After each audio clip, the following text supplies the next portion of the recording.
En la historia política del Perú, pocos partidos han tenido un impacto tan profundo y a la vez han generado tantas contradicciones como el APRA. Fundado en 1924 por Víctor Raúl Haya de la Torre, este movimiento nació bajo la bandera de la justicia social, el nacionalismo económico y la lucha contra el imperialismo. Prometía ser la herramienta que daría voz a los trabajadores, campesinos y sectores más desprotegidos del país, mientras se enfrentaba a las élites que por décadas habían dominado el poder político y económico. Sin embargo, lo que comenzó como un sueño de transformación social terminó convertido en una maquinaria atrapada en las redes del poder que alguna vez juró combatir. Para entender cómo el APRA pasó de ser un partido revolucionario a convertirse en cómplice de las mismas estructuras que criticaba, debemos regresar al contexto de su fundación.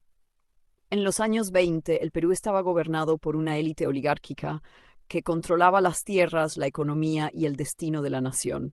La mayoría de peruanos vivía en condiciones de pobreza extrema, sin acceso a derechos básicos como la educación, la salud o un trabajo digno. Fue en este panorama de desigualdad que Haya de la Torre emergió como un líder carismático y visionario, dispuesto a cambiar el rumbo del país. El APRA prometió un modelo de justicia social que rompiera con las estructuras del pasado. Su discurso estaba cargado de referencias al antiimperialismo, al derecho de los pueblos a ser dueños de sus recursos y a la redistribución de la riqueza. Era una propuesta que, en teoría, buscaba dignificar a las clases trabajadoras y convertir al Perú en un país más equitativo.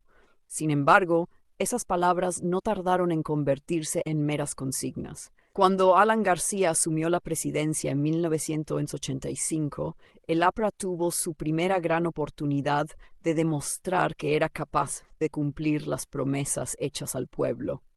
Al inicio, su gobierno generó esperanzas en amplios sectores de la población. Se plantearon políticas que parecían enfocadas en la recuperación de la economía nacional y en la mejora de las condiciones de vida de las clases populares. Pero pronto quedó claro que esas medidas eran más improvisadas que efectivas. Una de las políticas más controversiales del primer gobierno de García fue su intento de nacionalizar la banca. Aunque presentó esta medida como un acto de soberanía económica, terminó alienando tanto al sector privado como a gran parte de la población, que percibió la decisión como un acto desesperado y poco planificado. Esto generó un clima de incertidumbre que afectó gravemente la inversión y la estabilidad económica. Al mismo tiempo, la corrupción se convirtió en un problema estructural dentro de su administración. La gestión de recursos públicos estuvo marcada por escándalos que evidenciaron que las prioridades del gobierno no estaban alineadas con los intereses del pueblo. El fracaso más visible del primer gobierno aprista fue la crisis económica que dejó al país sumido en el caos. La inflación alcanzó niveles históricos, los precios de los productos básicos se dispararon y millones de peruanos vieron cómo su calidad de vida se deterioraba drásticamente. En lugar de enfrentar las causas estructurales de estos problemas, el gobierno de García optó por medidas populistas que solo agravaron la situación. Para 1990, el Perú estaba al borde del colapso y el descontento popular era generalizado. A pesar de esta primera experiencia desastrosa, el APRA tuvo una segunda oportunidad de gobernar con el regreso de Alan García a la presidencia en 2006. Esta vez, el discurso fue diferente. García se presentó como un líder más pragmático y experimentado, dispuesto a aprender de los errores del pasado. Sin embargo, detrás de esa nueva imagen, el APRA continuó actuando como un partido que priorizaba sus propios intereses por encima de los del país. Durante su segundo gobierno, García abrazó el modelo neoliberal que había criticado años antes.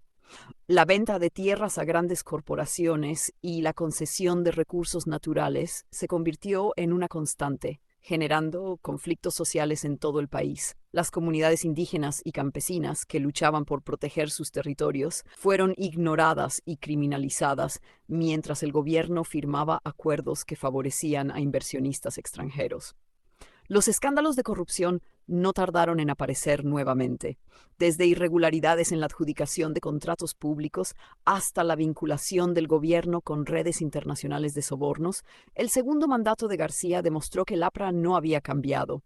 Al contrario, Había perfeccionado sus métodos para consolidarse como una fuerza política que utilizaba el poder en beneficio propio.